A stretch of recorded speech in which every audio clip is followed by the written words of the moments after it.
They locked the door during a fire, accident or planned. Why? Smoke slammed into my lungs as I twisted the handle again harder this time. It still wouldn't open. I'm Elena, upstairs in my parents' house.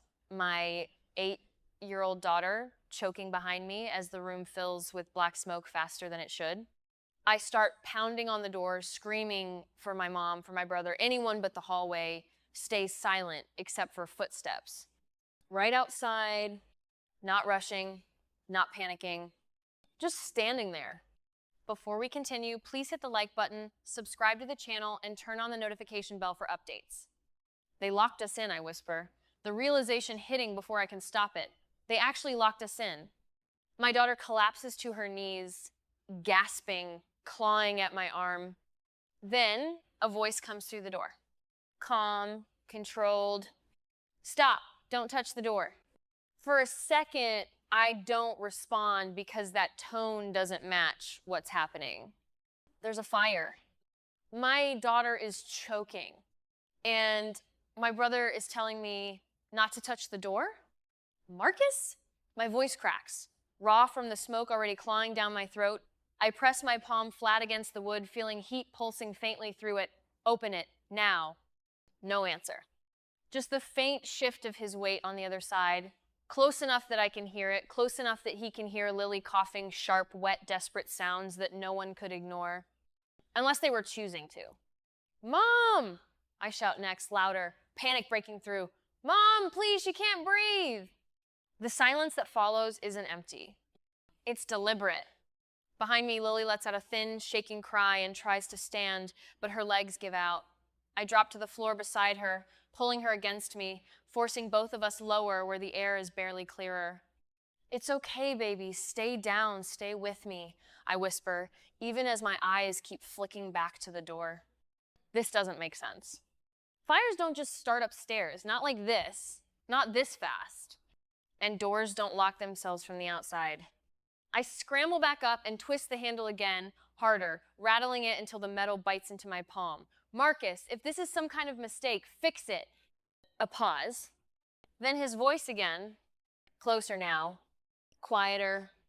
It's not a mistake. Everything inside me goes still. Not confusion.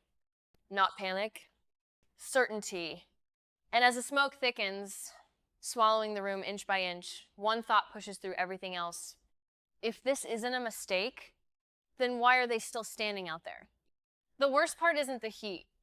It's how calm he sounds. I stay frozen by the door for half a second too long, trying to force logic into something that doesn't have any. My brother is on the other side.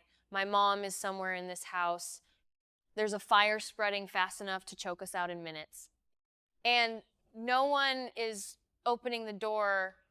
Marcus, I say again, lower this time, trying to steady my voice. You're scaring her. Just unlock it. Behind me, Lily coughs so hard it turns into a gag. I turn, dropping beside her again, rubbing her back as her small body trembles against mine. I can't breathe, she whispers. I know, stay low, I tell her, pulling my sleeve over her mouth, then mine. The smoke is thicker now, darker, curling along the ceiling and sinking lower by the second. This is wrong. Everything about this is wrong. We had dinner an hour ago. Nothing unusual, just my mom insisting we eat at the table like always. Marcus barely touching his food, watching more than talking. Watching me? Watching Lily? I remember how she laughed about something at school, and how quickly Marcus cut in. You should think about keeping her here, he'd said, like it was nothing, at least until things settle. Things meant the custody hearing next week. My ex wanted partial custody again. I didn't, and somehow that had become a conversation at dinner. I'm handling it, I told him back then. She's staying with me. My mom had nodded, but not at me. At him, I didn't think much of it. Not then. Now, I can't think of anything else. I stand again, adrenaline starting to override the panic. I slam my fist against the door. You don't get to do this, open it. Nothing. No arguing, no excuses. Just those footsteps again, shifting slightly, still right outside, like he hasn't moved away at all. Like he's waiting. I glance toward the window. It's shut tight, the latch stiff. I remember trying to open it earlier and Marcus brushing it off. I'll fix it later, he said. Later. The word hits differently now. Behind me, Lily grips my shirt weakly. Mom, are we gonna die? The question slices clean through everything else. I turn back to the door, rage surging up so fast it almost steadies me. You locked us in, I scream. She's 8, Marcus. Still nothing. Just the fire getting louder somewhere beyond the walls. And then something else reaches me through the smoke. A sharp, bitter smell, not just burning wood, not just fabric, something heavier, faster. I inhale once and immediately regret it as my chest tightens. Gasoline. My grip on the door handle loosens slightly as that realization settles in. This didn't start on its own, which means I look straight at the door, heart pounding, voice dropping to a whisper this time. You started it. On the other side, the footsteps stop completely. And for the first time since this began, he doesn't deny it. The smell doesn't fade. It gets stronger, thicker, like the fire is feeding on something it shouldn't have. I grab the chair by the desk and drag it across the floor, the legs screeching loud enough that whoever's outside can hear exactly what I'm doing. Stay here, I tell Lily, even though she's barely able to move. Her eyes are glassy now, her breath shallow and uneven. I swing the chair into the window. The impact cracks it, but doesn't break through. Help! I scream anyway, my voice tearing out of me as I hit it again. Somebody help us! Nothing. No lights outside, no voices, no movement. It's like the entire world beyond this room has gone silent. I turn back to the door, chest heaving. Marcus, stop this. If this is about the hearing, we can talk about it. That word lands. Hearing. There's a pause on the other side. Then another voice. My mother, soft, strained, but not confused, not alarmed. It's already done, Elena. The words don't register at first. What? I stare at the door like I can see through it. What do you mean it's done? Silence. Then Marcus again, closer now, his voice almost right against the wood. You weren't supposed to fight this hard. My stomach drops. Not supposed to. Like this had an outcome already decided. Like I've stepped outside of something they planned. You planned this? My voice comes out thin, disbelieving. You actually planned this? He doesn't answer directly. He doesn't need to. Everything starts lining up in brutal, unavoidable pieces. The way he pushed for me to move back in after the divorce, the way my mom kept talking about stability for Lily, the way Marcus insisted I update my life insurance policy just in case, he said, laughing it off, and his job, insurance claims, fire damage. My hand slowly slides off the door. If I die, I whisper, more to myself than to them. No custody battle. No court hearing. No complications. Lily stays here. With them, the realization hits so hard it almost knocks the air out of me faster than the smoke. Behind me, Lily coughs weakly, then goes quiet. Too quiet. I spin around.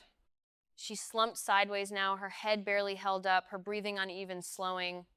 Lily? I drop beside her, shaking her gently. Hey, no, stay with me, look at me. Her eyes don't fully open. Her body feels heavier. Wrong. Panic surges, sharp and blinding. I look back at the door, everything in me snapping into something desperate and raw. She's passing out, I shout.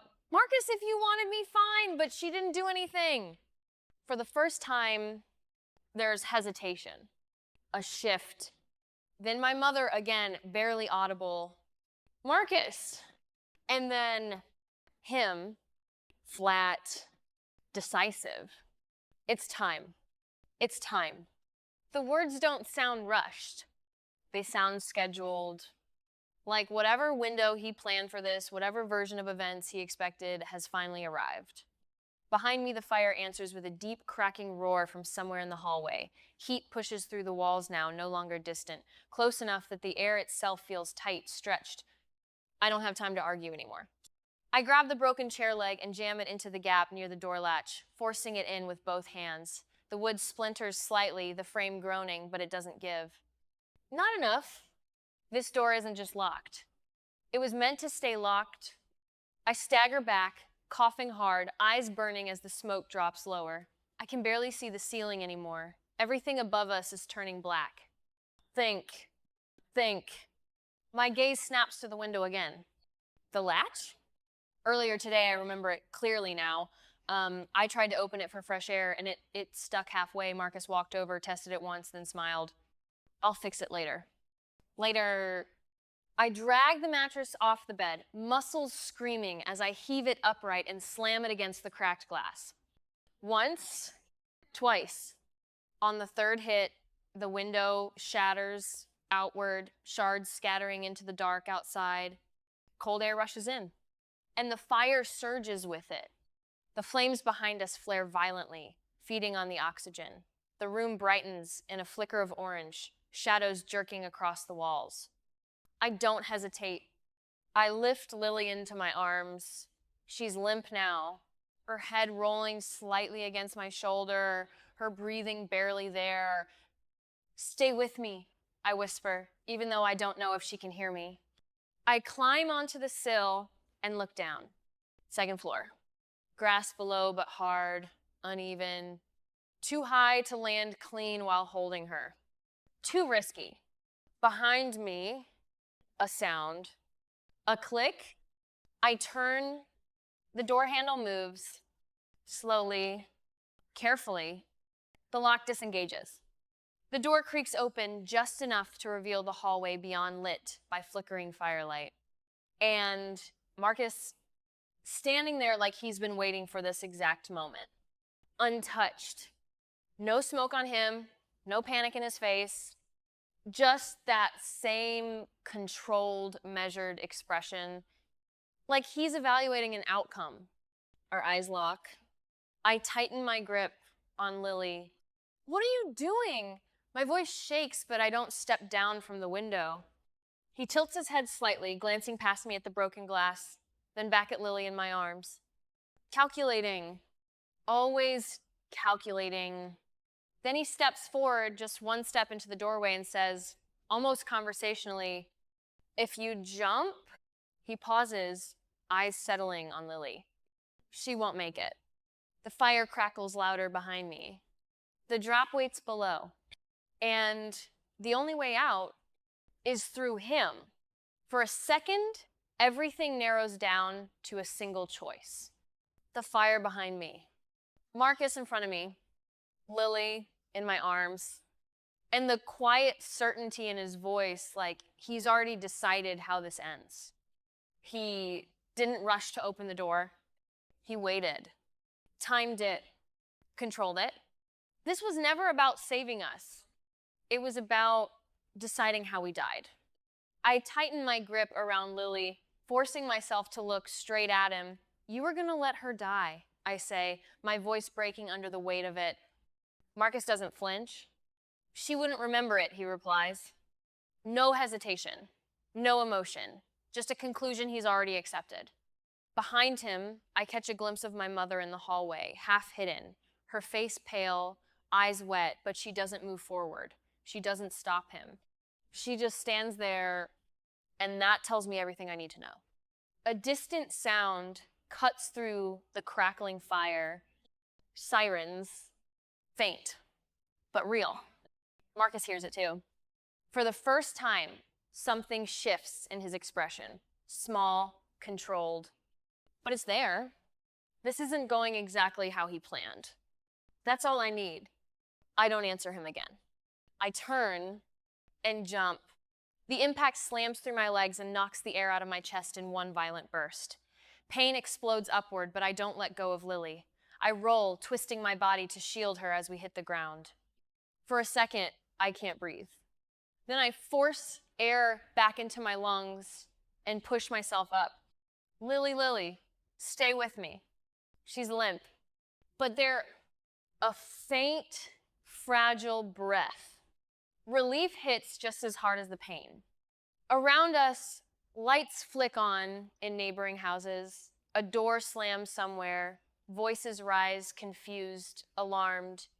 Above, the fire breaks through the window we shattered. Flames spilling outward, no longer contained, no longer controlled. Marcus's plan is collapsing in real time. By the time emergency crews arrive, the scene is chaos sirens, shouting, water crashing against flames that were never meant to grow this big. We're rushed into an ambulance, oxygen masks, questions, hands moving fast. But the truth doesn't stay buried for long.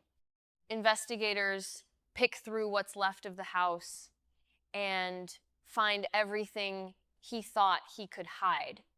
Accelerant traces in the hallway, the external lock mechanism on the door, the tampered window latch, insurance documents recently updated, beneficiaries changed. Everything points in one direction. Marcus is arrested within 48 hours. Arson, attempted murder. My mother is taken in too, not for starting it, but for knowing, for standing there, for letting it happen. In court, it all comes out piece by piece. Not speculation, not guesses. Proof. Cold, documented, impossible to deny. The story spreads. Family friends stop calling. Relatives distance themselves. The version of our family that existed before that night, whatever it was, is gone. Lily spends weeks recovering. The doctors say her lungs will heal slowly. She doesn't talk about that night much. She doesn't ask about Marcus, not once. Months later, we move into a small apartment across town. No creaking floors, no shared walls with people we don't trust, just 2 rooms, quiet in ours. One night, she sits beside me on the couch, smaller than she used to feel, but stronger than she looks. "Are we safe now?" she asks. I don't answer right away. Not because I'm unsure, but because I finally understand what that question really means. I look at her, then around the room. No smoke, no footsteps, outside a locked door, no voices waiting on the other side. Nothing controlled. Nothing planned. I nod. "Yeah," I say softly, "we are." And this time, the silence stays quiet. Would you have jumped or trusted him? Rewatch closely. What did we miss?